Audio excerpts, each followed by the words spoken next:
membagikannya dan dia menelannya, ataupun dia membasahkan benang dengan air liurnya dan dia mengembalikan ke dalam mulutnya, dan ke atas benang tu ada lebapan yang asin, ataupun dia menelan air liurnya yang bercampur dengan selainnya ataupun dengan najis, maka batal puasa.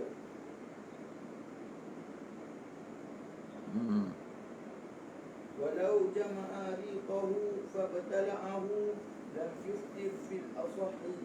Kalaulah dia menghimpun air liurnya lalu dia menelannya, maka tidak batal puasa mengikut pendapat asah. Walau sabaqal ma'u madmati aw istinsyaqi ila jawfihi wal madhhabu annahu in balagha aftara wa illa fala. Kalaulah melepasi oleh air yang berkumur-kumur ataupun air yang beristinsyak ke dalam rongkongnya, maka mengikut pendapat mazhab sesungguhnya sekiranya dia berlebih-lebih maka batal puasa, sekiranya tidak berlebih maka tidak batal puasa.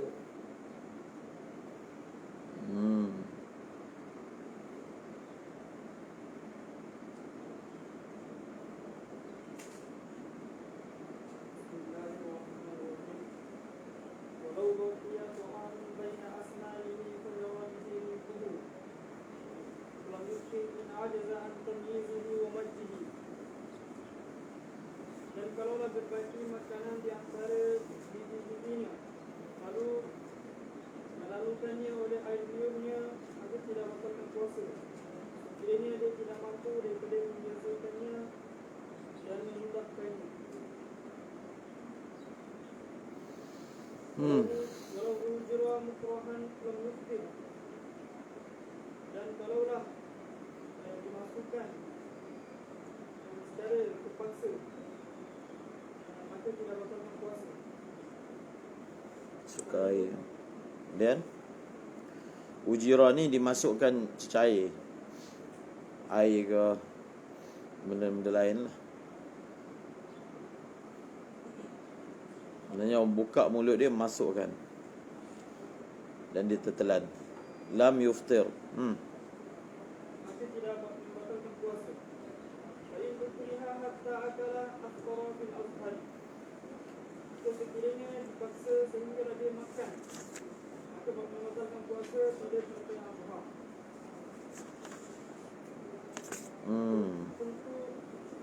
Kuntu al-azharu la yuftiru wallahu a'lam.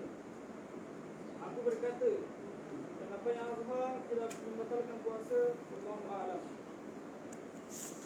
Wa in akala nasiyan lam yuftir illa an yuftira fil asahi. Kuntu al-asahu la yuftiru wallahu a'lam. Dan sekiranya dia memakan dalam keadaan lupa, maka tidak membatalkan puasa kecuali bahawa dia makan dengan banyak pada pendapat yang asal. Aku berkata pendapat yang asal tidak membatalkan puasa, wallahu a'lam. Mutlaqan. Wal jima'u kal akli 'ala al-madhhabi wa 'anil istimna'i fa yuftiru bihi. Dan jima' seperti makan di atas pendapat mazhab. Dan daripada Maksudnya jima' seperti makan ini, apa yang ditafsilkan di sana juga ditafsilkan di sini. Contohnya, kalau makan dalam keadaan lupa, batal ataupun tidak, tak batal. Begitulah juga dalam masalah jima'. Kalau makan kerana dipaksa, batal ataupun tidak, ada khilaf. Tamatnya tak batal. Begitu juga dalam masalah jima'. Wa qila fihi qawla jima'il muhrim nasiyan. Wa farraqa al-awwalu bi anna al-muhrima lahu hay'atun yatadhakkaru biha al-ihramu bi khilafi as-sa'im. Kemudian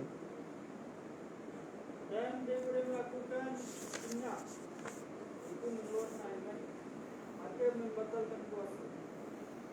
ini jenis membatalkan puasa keluar sesuatu, mengeluarkan sesuatu yang sama kedudukan ataupun sama kumpulan dengannya adalah al-istiqa'ah. Perkara yang membatalkan puasa ada jenis memasukkan dan ada jenis mengeluarkan. Yang jenis mengeluarkan ada dua sahaja. Yang pertama al-istiqa'ah, yang kedua al-istimna'. Fayuftiru bihi.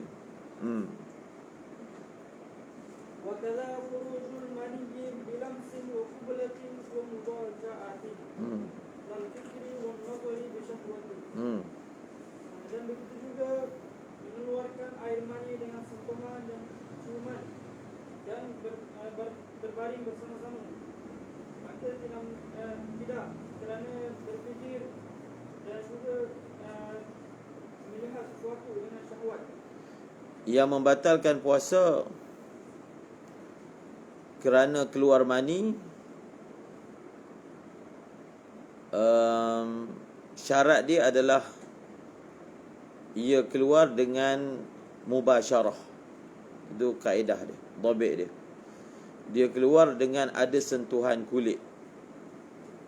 Sama ada sentuhan itu berbentuk sentuhan dengan tangan ataupun sentuhan dengan ciuman ataupun sentuhan dengan baring bersama-sama. Walhasilnya kalau ada unsur mubasyarah, batal. Tapi kalau tak ada unsur mubasyarah walaupun dengan syahwah, tidak batal. Contohnya dengan fikir, tak ada mubasyarah. Dengan melihat, tak ada mubasyarah, maka dia tidak batal. Dia tidak batal.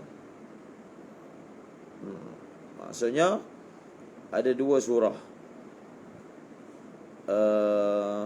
Berlakunya mubasyarah tapi tak keluar mani, tak batal.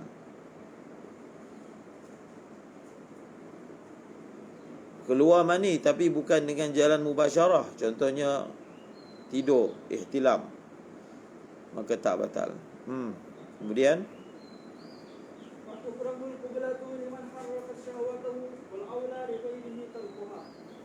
dan dimakruhkan mencium bagi orang yang menggerakkan syahwatnya. Bagi selainnya itu meninggal. Jadi al-qublah, ciuman ketika berpuasa, puasa wajib, ditafsirkan antara orang yang mana qublah itu menggerakkan syahwatnya dengan orang yang tidak sedemikian. Orang yang qublah, ciuman itu menggerakkan syahwatnya, maka makruh. Dan orang yang tidak menggerakkan syahwatnya khilaful aula. Wal aula li ghairihi tarkuha. Kemudian dan makruh di sini bukan makruh tanzihi tetapi makruh tahrimi. Maka diringkaskan dengan perkataan haram oleh ciuman. Kemudian dalam kitab kemudian terus digunakan ta'bir wa tahrumul qublatu liman harrakat syahwatahu.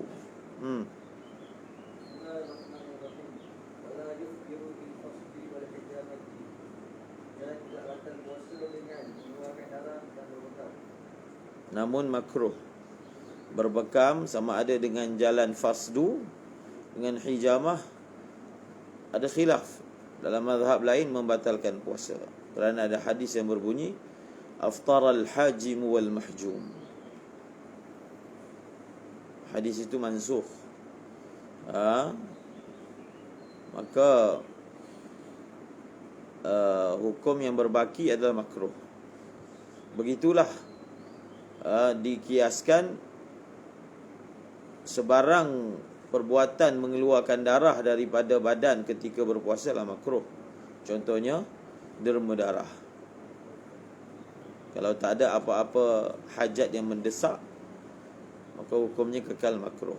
Sebab al-fasdu wal hijamah adalah mengeluarkan darah. Derma darah pun mengeluarkan mengeluarkan darah. Dia jadi makruh. Antara hikmah yang disyariatkan makruhnya itu, ia boleh mengakibatkan tubuh orang yang berpuasa itu lemah, bertambah lemah. Jadi dia buat waktu malam. Kemudian Wal-ihtiyatu alla ya'kula akhiran nahari illa biyaqinin. Dan akan menjaga-jaga bahawa dia tidak makan pada akhir siang melainkan dengan yakin.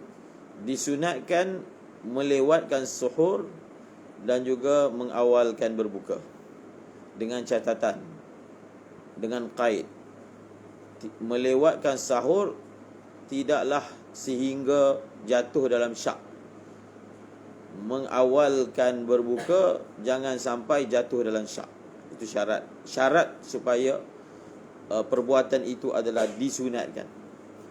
Tapi kalau dia bersahur sampai rapat sehingga dia jadi syak, adakah saya bersahur tadi waktu masih ada ataupun tidak, maka surah itu tidak disunatkan. Surah itu tidak disunatkan. Ataupun dia berbuka terlalu awal sehingga dia jadi syak, adakah dia berbuka tadi waktu dah masuk, maka tidak disunatkan. Bahkan puasa dia hari itu dikira tak sah.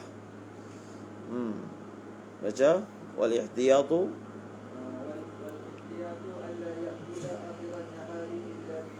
jadi disunatkan ihtiyat. Memang awal disunatkan, tapi dalam masa yang sama disunatkan ihtiyat. Duduk. Wa yahillu bil ijtihadi fil asahi. Dan halal makan dengan ijtihad pada menggunakan yang asal. Rentetan daripada itu dibahaskan, adakah orang yang berpuasa ni boleh buka dengan ijtihad? Dengan ijtihad.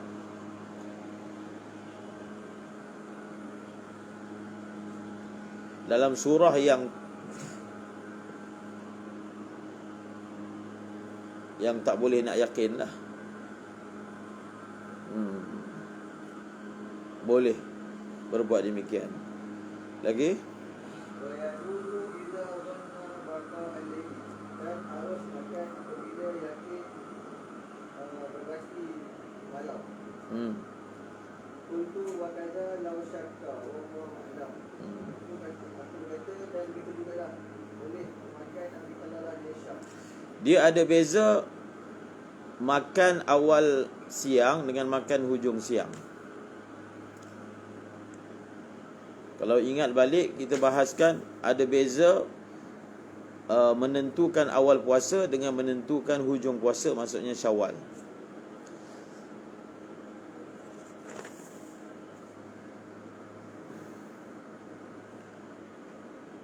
Kalau bersahur, satu orang itu masih lagi boleh bersahur walaupun dia tidak yakin waktu masih ada. Dia zon je waktu masih ada, boleh makan. Dia syak je waktu masih ada, pun boleh makan. Kerana dia guna kaedah al-aslu baqa'ul lail. Asalnya malam masih ada. Dia pakai kaedah asal. Tetapi surah ni surah yang tidak sunat lah. Dalam keadaan syak, dia makan. Tetapi buka puasa tak boleh berbuka melainkan yakin. Faham? Melainkan yakin. Tapi yakin sebenarnya bukan syarat. Wal ihtiyatu alla ya'kula akhiran nahar illa biyaqin. Diguna perkataan ihtiyat. Ihtiyat. Bila ihtiyat maksudnya tidak semestinya lah. Ihtiyat bukan al-wajibu. Sebab itu disusuli dengan perkataan wa yahilu bil ijtihad. Maksudnya apa? Simpulkan boleh berbuka puasa kalau dia zan waktu maghrib dah masuk. Faham? Kalau dia zan sudah memadai, afdalnya tunggu sampai yakin. Faham tak? Boleh dengan zan, tetapi afdalnya tunggu sehingga yakin. Kemudian walau akala Tapi zon itu mesti ada sandaran. Zon ni benda ada sandaran. Kenapa dia sangka waktu maghrib dah masuk? Kenapa? Apakah yang mendasari zonnya? Kena ada. Bukan zonnya dia rasa gitu je. Itu bukan zon. Dia mesti ada sandaran. Sebab itu dipanggil ijtihad. Zon ini terbit daripada ijtihad. Baca. Walau akala bijtihadin awalan aw akhiran wa bana ghalatu wa tala sabuhu. Dan sekiranya seorang itu makan dengan ijtihad pada awal atau akhir siang dan jelas salah, maka Batal puasanya. La ibrata bizzanni al-bayni khata'uhu. Kemudian أو إلى ظن ولم يبن الحال صح إن وقع في أوله وبطل في آخره. Tapi kalau dia sahur dalam keadaan dia tak ada ijtihad apalah, dia langgar je. Dia langgar je. Tak ada apa-apa sandaran. Dan walam yabinil halu. Dan setelah dia berbuat demikian, tidak ada suatu kepastian dan confirm bahawasanya adakah dia makan tadi itu malam masih ada ataupun malam sudah tidak ada. Dia kekal dalam keadaan tak pasti.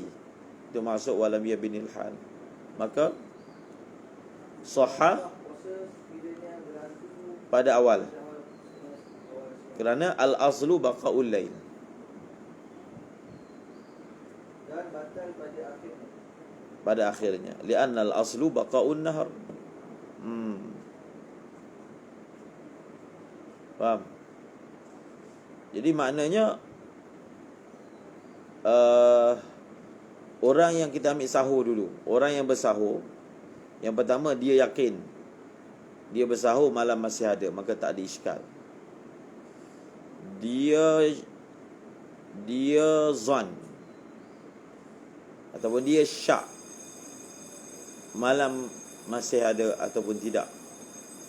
Yang zon tadi dia zon, maksud berat sangkaannya malam masih ada. Jadi zon tu berpunca daripada ijtihad. Maka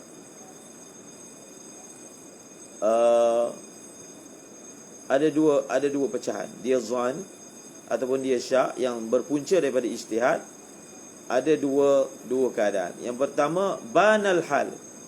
Ternyata bahawasanya zonnya itu malam masih ada adalah betul, maka puasa dia kekal sah.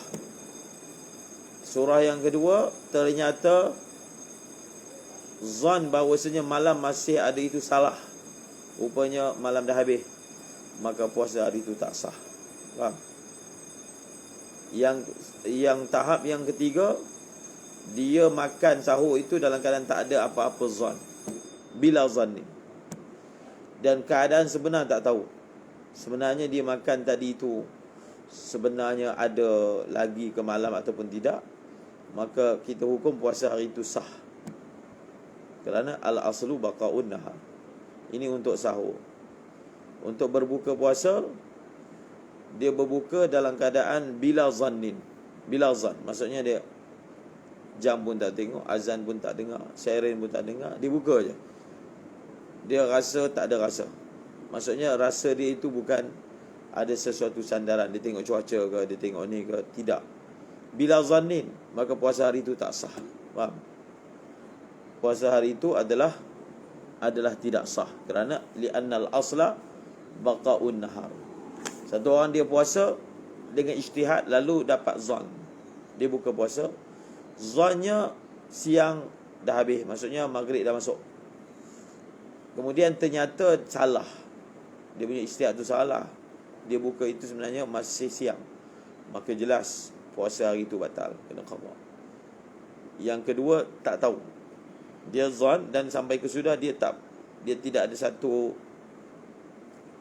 ni hal itu memang muwafiq dengan waqi' ataupun tidak, maka kekal puasanya adalah sah. Kemudian Walau tala'an fajru wa fi famihi ta'amun falaqadahu sahha sawmuhu. Dan sekiranya telah terbit fajar sedangkan dalam mulutnya ada makanan, lalu dia meludahnya, sah puasanya. Wa qad وكذا لو كان مجامعا فنزع Sah lah puasa. Sebab tak ada khilaf kan. Kenapa nak khilaf pula? Walau tala'al fajru wa fi famihi ta'amun falafazahu sahha saumuhu. Sah puasanya. Jelas. Wa ini batala'a syai'an minhu aftara. Tapi kalau terbit fajar, ada sesuatu dalam mulut dia pergi telan, batal. Wa in sabaqa syai'un minhu ila jawfi. Tapi macam mana kalau yang ada di mulutnya itu termasuk tanpa sengaja? Fawajhani mukharrajani min sabqil ma' fil madmadah. Qala fi ar-rawdah as-sahih la yuftar.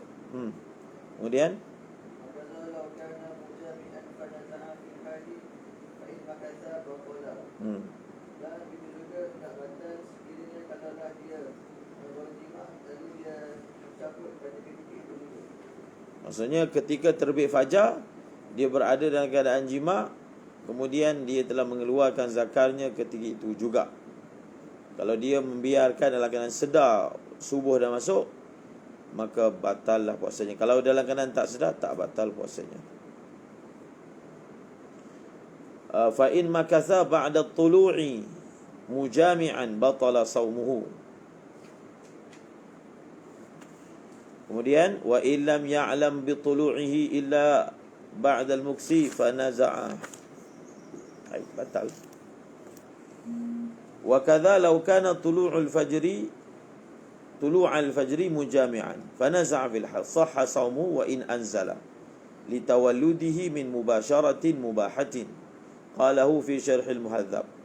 Wa awla min hadha bis-sihah an yuhissa wa huwa mujami' bitabashir as-subhi fayanza' bihaythu yuwafiqu akhir an-naz'i ibtida' at-tulu'. Fa in makatha ba'da at-tulu'i mujami'an batala sawmuhu.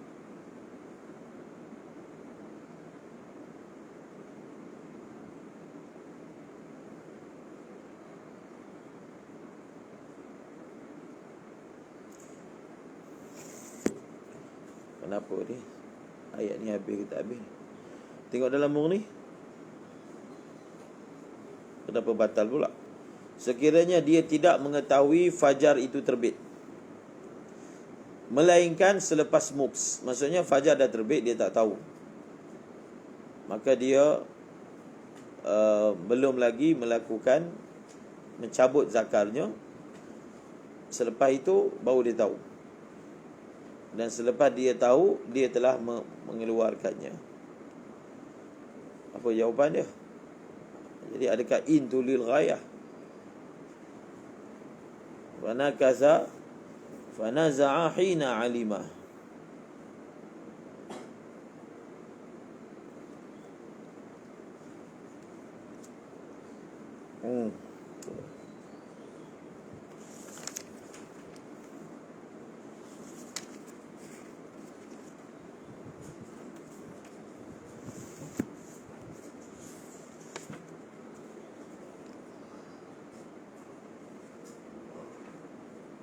Ada buat surah ni. Surah wa illam ya'lam bi tulu'ihi illa ba'da al-mukthi.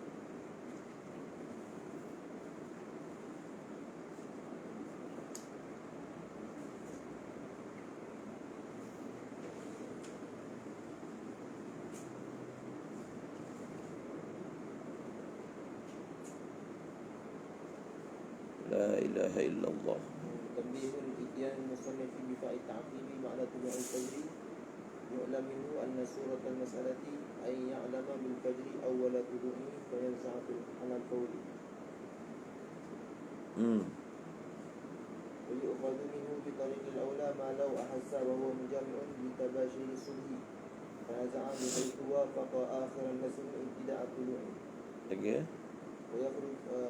ويخرج به ما لو مضى زمن بعد طلوع ثم علم به فإنه يبطل صومه. Oh, samalah. Wa apa sekali lagi? ويؤخذ منه بطريق الأولى ما لو أحس وهو Okey dah, lepas tu ويخرج به ما لو مضى زمن بعد طلوع ثم علم به فإنه يبطل صومه. Madha zamanun ba'da tulu'i thumma alima bi. Selepas berlalu satu ketika daripada terbitnya fajar, baru dia tahu.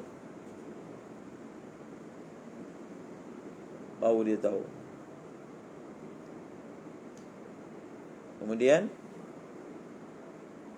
فإنه يبطل صومه. batal puasanya. Maksudnya batal puasanya walaupun dia telah mencabut zakarnya ketika itu juga. Batal puasanya.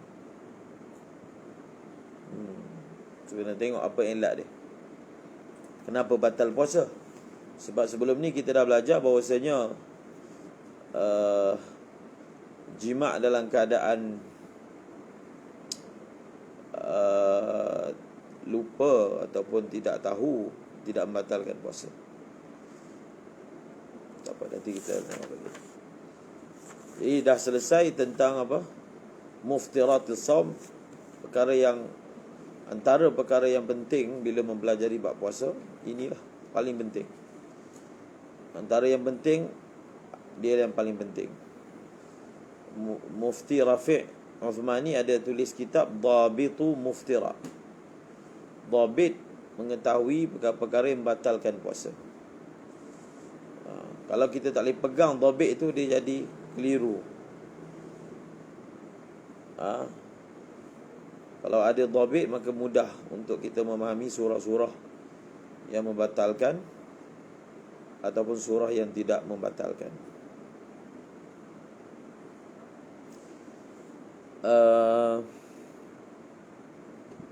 Kita ambil satu masalah, iaitu masalah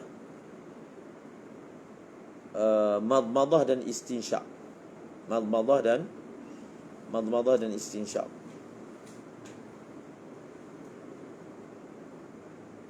Duduk. Dia bila kita masukkan sesuatu dalam mulut kita, masuk tu sengaja lah, memasukkan tu sengaja, kemudian tertelan. Contohnya dia saja pergi kemam air dalam mulut dia, kemam, kemudian dia tertelan. Tertelan contohnya dia terjatuh, air tu masuk. Batal tak puasa dia? Kalau ikut kaedahnya, air itu kan termasuk sabqul ma'. Bila air itu sabqu, mendahului, maknanya bukan dengan kasat daripada dia, sepatutnya tak batal. Faham? Sepatutnya tak batal. Dia masukkan air dalam mulut sengaja, tapi air itu masuk dalam rongga tak sengaja, tak batal. Sepatutnya tak batal lah. Okey, kita tengok secara khusus pada masalah madmadah dan istinsyaq. Dalam kitab ditafsirkan alal khilaf. Kalau dia kumur-kumur dalam keadaan tidak mubalaghah, tak mubalaghah, maksudnya kumur-kumur biasa tetapi air termasuk. Macam mana boleh termasuk? Pelbagai. Maka tak batal, kerana tak ada mubalaghah. Yang kedua, dia kumur-kumur secara mubalaghah. Mubalaghah tu sengaja, faham? Dia kumur-kumur sengaja, mubalaghah pun sengaja, tapi air masuk tak sengaja, batal. Faham? Batal. Dan masalah ni ma'ruf. Ada hadis pun yang Nabi SAW bersabda, bila satu ambil wuduk, dia mubalaghah, kecuali illa antakuna sa'iman, kecuali kalau kamu puasa jangan mubalaghah. Jadi apa beza antara perkara pertama kedua? Sebab dalam dua-dua surah ini air termasuk. Sepatutnya bila termasuk tak batal, tapi batal dalam surah mubalaghah. Maka dia ada satu kaedah, satu kaedah yang dipanggil ma yatawalladu min ma'zunin fahuwa ma'zun. Sesuatu yang lahir daripada sesuatu yang dibenarkan, maka dia pun dibenarkan. Syarak membenarkan orang yang berpuasa kumur-kumur, bahkan masih lagi sunat. Benar. Tapi oleh kerana berkumur-kumur itu air termasuk. Jadi kumur-kumur itu benda yang disuruh, diizinkan. Jadi kalau kerana kita buat satu benda yang diizinkan, berlaku sesuatu yang yang tadi itulah, contohnya sabqul ma, maka sabqul ma itu pun dikira diizinkan dengan makna tak batal puasa. Ma yatawalladu min ma'dhunin fahuwa ma'dhun. Berbeza dengan mubalaghah. Syariat tak bagi mubalaghah, dia mubalaghah juga. Lalu berlakulah lahir daripada mubalaghah itu air masuk, maka membatalkan puasa. Sebab ma yatawalladu min ghairi ma'dhunin fahuwa ghairu ma'zun. Sesuatu yang telah lahir daripada sesuatu yang tidak diizinkan. Dalam surah ini al-mubalaghatu bil madmadati wal istinsyaqi 'inda as-shaum, ketika berpuasa. Maka sabqul ma' tu bukan dengan sengaja, dia pun boleh membatalkan, dia pun membatalkan puasa. Okey? Maka dikiaskan di situ, satu orang dia masukkan makanan dalam mulut dia, benda tu makruh, tak ada sebab. Jadi kalau dimasukkan makanan saja, pergi kulung, benda tu kan makruh. Lalu daripada perbuatannya itu dia tersadung ke apa, lalu makanan termasuk dalam, maka batal puasa dia. Faham tak? Maka puasa dia batal. Contohnya satu orang dia rasa makanan makruh, faham? Kemudian termasuk makanan, maka sama, maka puasanya akan jadi batal. Jadi itu dhabit dia, kaedah dia dalam masalah sabqu, termasuk.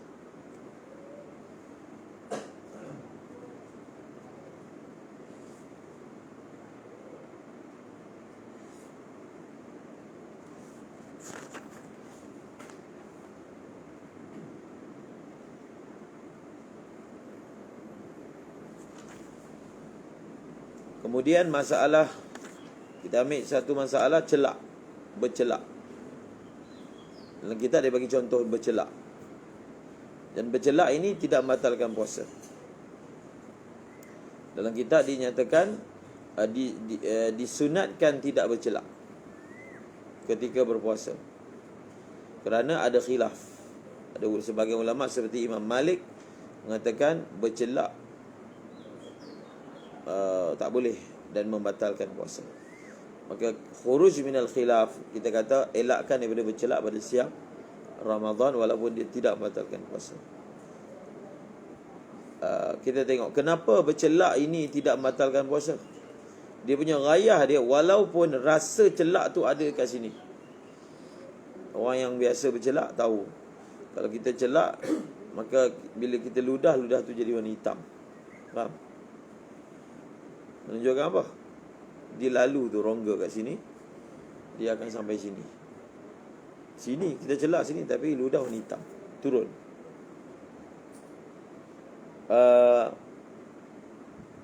Walaupun macam tu, maksudnya daripada situ ada rongga lah, sini sampai ke sini, sampai sini. Tetapi kenapa tak batal? Sebab laluan dia tu, laluan masuk dalam ni memang rongga, ni memang rongga. Tapi laluan yang masuk ke dalam rongga itu bukan manfaz yang maftuh. Faham? Kalau dia masuk ke dalam rongga, masuk, tak semestinya batal. Kita akan tanya masuk melalui apa? Faham? Contohnya satu orang masukkan ubat dengan jalan injection. Ubat tu memang masuk, memang masuk. Dan tujuan dimasukkan ubat supaya dalam badan kita akan cerna ubat tu. Tetapi ubat tu masuk ke dalam rongga, tapi dia tidak melalui manfaz yang maftuh, wa syartul wasil, syarat yang kita baca tadi, maka tak batal. Macam contoh, dia bagi beberapa contoh. Pertama, tasyarrubil masam. Dalam syarah, tala ra'sahu au batnahu bihi, ightisaluhu bil ma', dan seumpamanya. Jadi dia bagi contoh menyerapnya air, menyerapnya minyak dalam liang-liang roma, tak batal. Maksudnya apa? Air memang masuk confirm dalam rongga. Mandi banyak air, dia boleh rasa air tu masuk, contohlah. Ataupun minyak lah, dia ambil minyak, dia tonyo sampai minyak tu hilang. Minyak tu gimana? Minyak tu masuk ke dalam. So walau masuk dalam rongga, walaupun dia rasa dalam perut dia rasa nak terkencing pula, bila mandi lama nak terkencing, air masuk ke dalam, contoh, tetap tak batal. Nampak tak? Jadi di situlah dibahaskan tentang masalah masuk air. Orang masuk air kat tangan ni, jadi adakah membatalkan puasa ataupun tidak? Di Hadramaut ada seorang ulama tulis kitab khas tentang masalah ni, yang beliau menulis batal. Faham?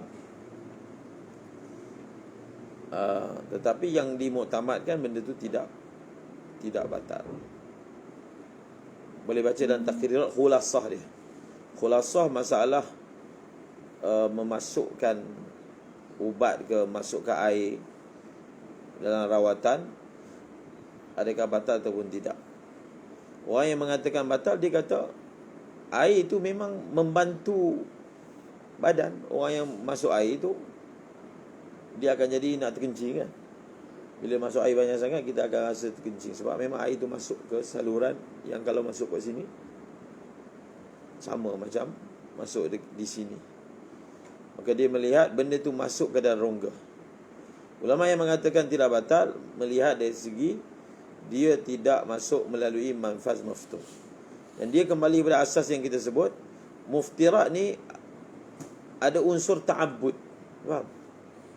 Ada unsur ta'abbud. Masuk ke dalam rongga dengan sengaja, benda tu tak kenyang pun. Contohnya dia masukkan batu, makan batu, batal lah puasa. Batal. Bukan dia kenyang pun, batal. Itu dia panggil ta'abbud dalam muftiratus shaum. Masukkan air tapi bukan melalui rongga, tak batal puasa walaupun dia ada rasa kenyang. Begitu. Wallahu a'lam bishawab.